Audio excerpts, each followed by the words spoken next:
You think you're only affected by the Mercury retrograde in the first 3 weeks of July this year, and yet we've already been wading into the themes this week. So, as of the last few days, some of those themes have already started to show their face or given us indication. Now, this is going to depend on your chart. Not everyone's going to experience the Mercury retrograde in Cancer in the same way.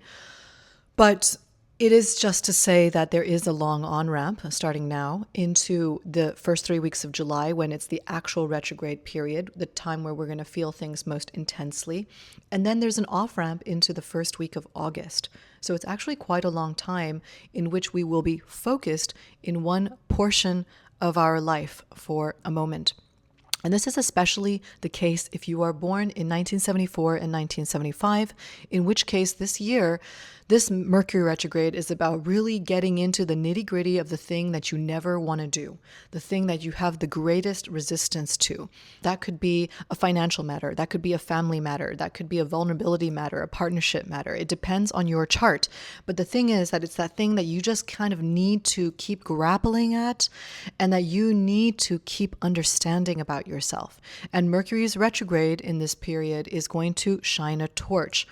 And I encourage you to lean into that and to have patience with it and to know that this is the work that you're supposed to do in this time. Secondly, if you are born in 91 or 2003, this retrograde could represent a time where you need to divest yourself of something.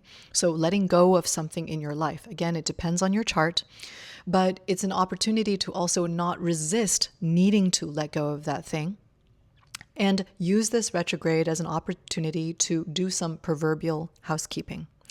And lastly, since it's in the sign of Cancer, this particular retrograde, for those of you who are born in the month of July in the Cancer season, will give you an opportunity to think about the things that you're most passionate about, the things that you feel are your true identity. You might get a little bit more emotional about it.